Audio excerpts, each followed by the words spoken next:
everyone, and welcome to Listening Librarians. I'm Katie, and I'm joined, as I always am, by Jennifer. Hi. And we have a special guest that you have met before if you've been watching Listening Librarians. Kimberly is with us today.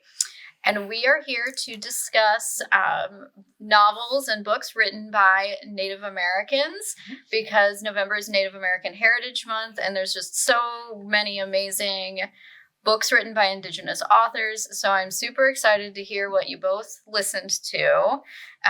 Jennifer, do you want to kick us off? Sure. My first book is actually one I read a couple of years ago because it came out in 2018. But I really wanted to listen to it on audio because the author, Tanya Tagaq, who also narrates, is a Canadian Inuk who is a throat singer. And I don't know if you've heard of this before, but it's just amazing the things that she can vocalize. It's so interesting. And you can't describe it. You just need to go on YouTube and listen and watch people do throat singing. Yeah, listen to her do some of her stuff. It's very... You really feel like there's just no barrier between human and nature when she does her throat singing, because some of what she does sounds like wild animals with various calls, but still human. So it's really cool. Yeah, it's one of the most unique things I've ever heard. So anyway, the book is called Split Tooth. And I'm pretty sure it's partly autobiographical. Huge amounts of content warnings because it's about a girl growing up in Nunavut, which is the high Arctic, in the 1970s. So while there's also, the joy of friendships and the usual high school stuff, there's also boredom, there's violence, including sexual violence, there's alcoholism, and the book kind of goes between more realistic prose and stuff that's more poetic, almost mythological, because the main character of the book at some point almost identifies with the various animals of Nunavut. And it's just so hard even to describe how some of those passages go. They're very lyrical. They're very unsettling. And like I said, it just kind of erases that barrier between human and nature in a really, really interesting way.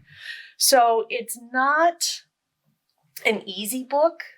There's a lot of very difficult stuff in it, but it's also just incredible because as she reads it, the different chapters or passages are interspersed with her throat singing, which sometimes really ties into what she's just been talking about. So that's cool. Yeah, it's a very full body experience in a way.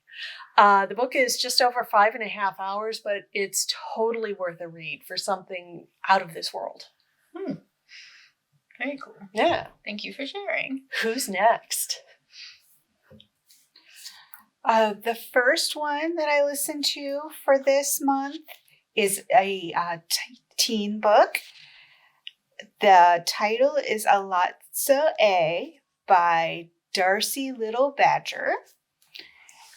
And our young lady, who is 17, goes by the nickname Alla. She's Apache, and she also happens to be asexual, which is mentioned but not a major part of the storyline. She's living in what is basically a fantasy version of Texas. And what Ella can do is she can bring back ghosts of dead animals. She has a wonderful ghost dog named Kirby, who was her dog, and then when he passed away, she brought back his ghost. A main part of our story is that one day she hears her cousin Travis is dead. She goes to sleep that night, and Travis comes to her in a dream and tells her that he was murdered. Yeah. He even gives her the name of the person who did it. which I'm not going to divulge here, but he asks her to please take care of his wife and small child. She agrees, and her best friend Jay set out to solve the murder. This book is fun. It may skew a little on the young side of young adult. It has all kinds of fun fantasy creatures, alive, dead, and undead, from fairies to vampires to a really cool ghost woolly mammoth. Family is an important part of this book. Her parents are very supportive of her, which if you read a lot of young adult, that doesn't happen in a lot of young adult books. Yeah. So I would definitely give it a listen if you enjoy young adult, or maybe it might make a good gift for someone in your life. But I would say it was quite enjoyable. I listened to that when it first came out, and it was a lot of fun. So I agree. Good one. Well, I listened to a book called The Hatak Witches. It's by Devon A. Mihesuah, and she is a Choctaw writer. And so this was really interesting because it was like a mystery supernatural thriller. So I was like I was already hooked just from like the image on the front of the book. Then I read the description. I was really excited. So it was kind of perfect for Halloween, which is about when I read it. Okay. And so it's about 10 hours, and it follows a detective. Her name is Monique Bluehawk, who is also Choctaw. And she has a partner named Chris. He is a white man. And he's kind of the perfect avenue for, as things happen, for her to explain things that a Choctaw person would know, but that, someone outside of that nation wouldn't necessarily know. And so what's happened is that she and Chris have been called out to actually a children's museum where a security guard has been found brutally murdered. If you are squeamish, this is probably not the best book for you. I'll just say it's pretty brutal. And then another security guard is like grievously injured. And what's really interesting is that there are no footprints. He was killed in this room that was like a storage room that's hardly ever used. So there's dust everywhere. It would be very obvious if someone had been there. Yeah.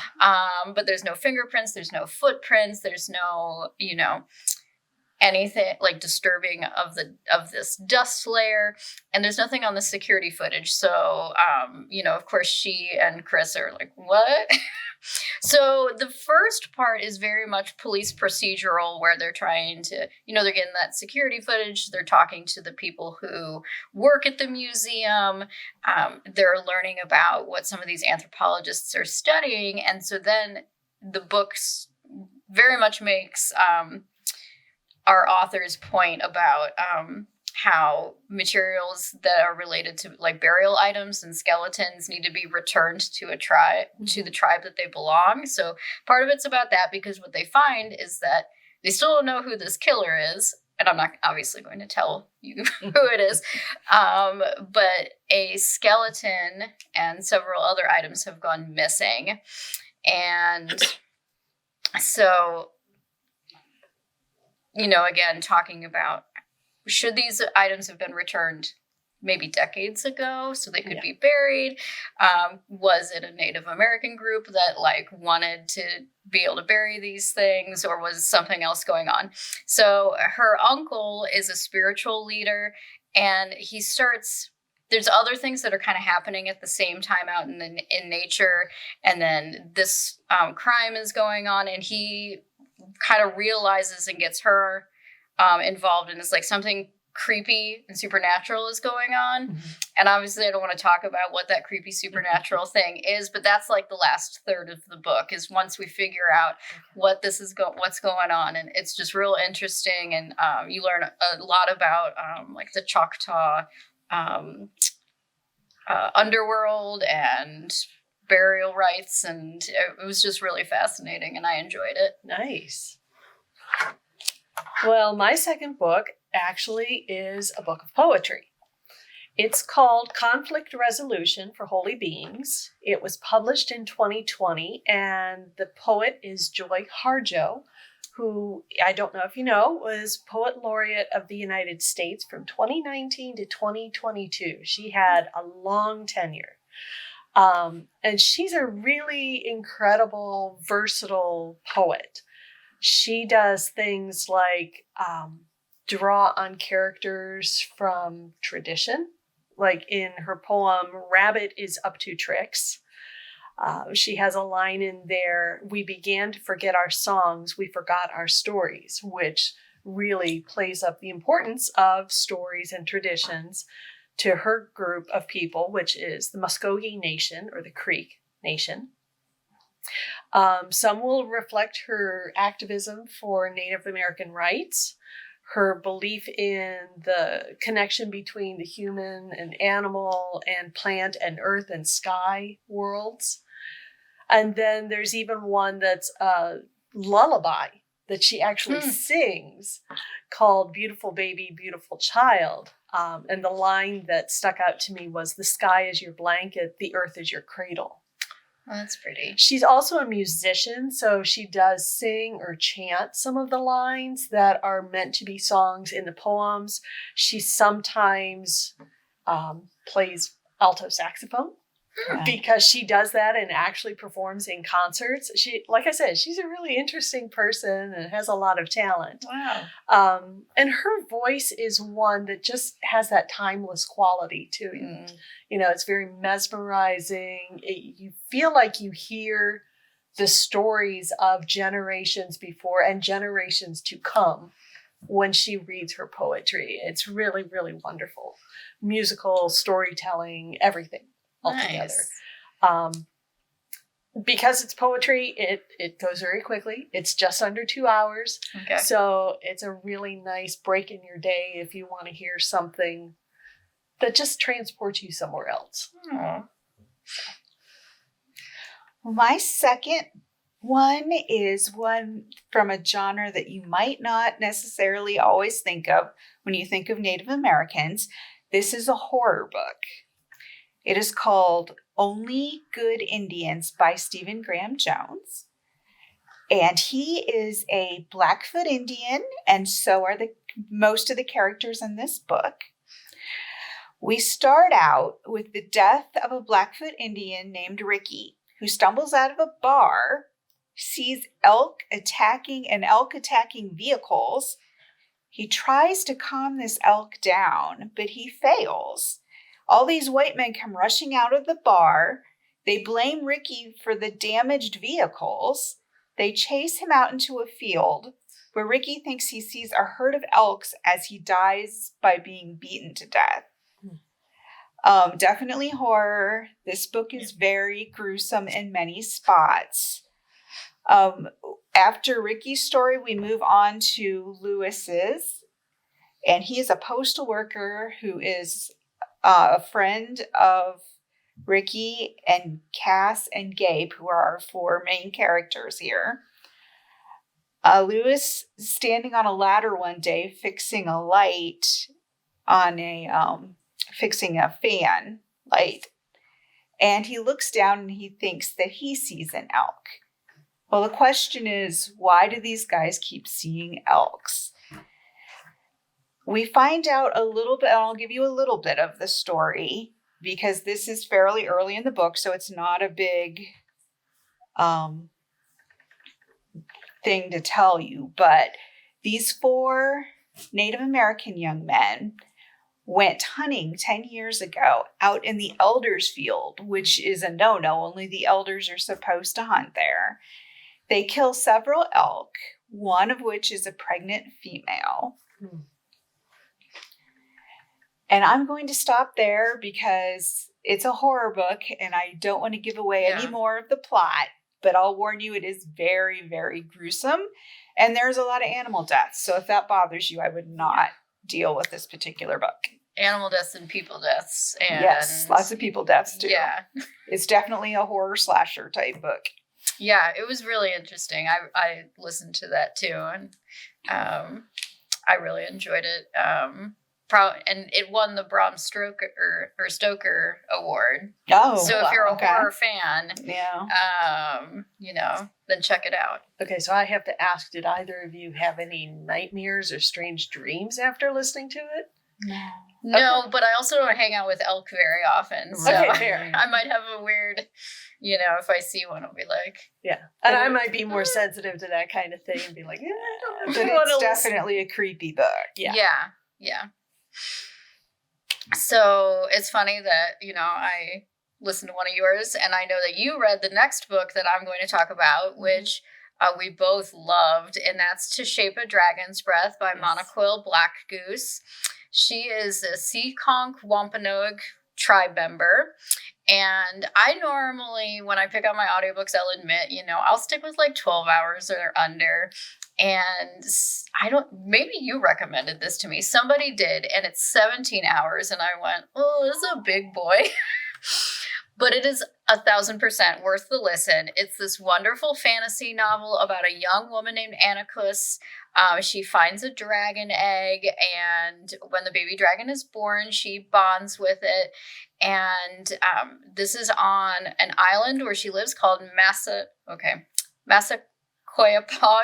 if I'm saying it correctly. Anyway. There was a pronunciation guide in the book. Do I remember? No. Yeah, and I even listened to it where it's said multiple times. Yeah. So my apologies to Miss Blackgoose for my mispronunciation. Anyway, it's where she grew up, and her tribe lives there. And her tribe largely lives there because this is like a fictional, like alternate United States kind of. And so definitely not the United States. Things are very different, but same thoughts about colonialism, and the English are the colonizers in this case. So they kind of live on the mainland.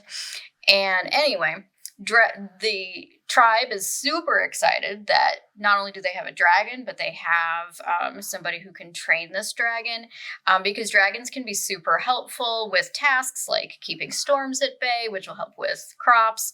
And then they can even do a little bit of alchemy, like creating certain metals. Unfortunately for Anarchus, the English colonizers in this world have very different thoughts about who can have a dragon and how dragons should be trained and handled. And they're very uneasy, I will say, about an Indigenous person having a dragon. So they do reluctantly agree to allow Anarchus to join their boarding school. It is like if somebody said, stereotype a boarding school from, 100 years ago, it's this. And so she's kind of surrounded by opulence. There's way too much food. She thinks it's ridiculous. And I loved this character so much because she's very good at calling out what she believes to be silly.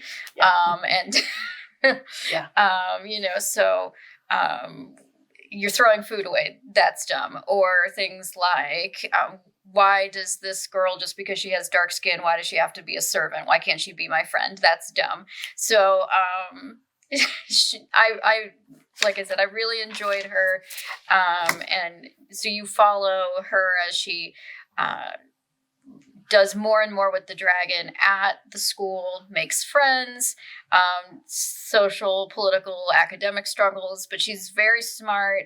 Definitely a coming of age story, both for Anarchus and her dragon. It's also the start of a series. Yes. And I cannot wait for more. It is, like I said, it is well worth the length. It is a totally brilliant, and I wish more Indigenous authors would call out colonialism like this one. And I kind of just want Anarchus to burn the world down in the next one. So we'll have to wait. It's still forthcoming, but yeah. So that is To Shape a Dragon's Breath.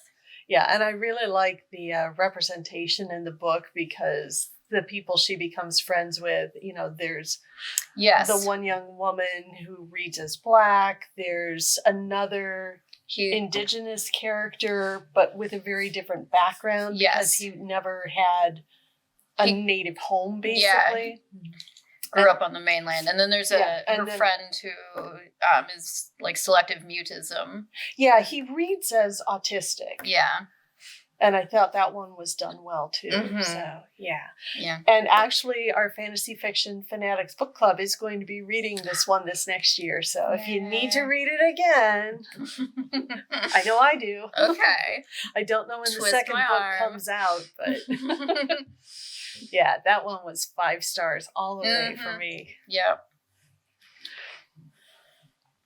Okay. That's a lot of really good books, all representing different Indigenous peoples, which I think just goes to show there are so many incredible Indigenous authors out there right now with a vast array of experiences to share. It's just agreed. Gives me chills.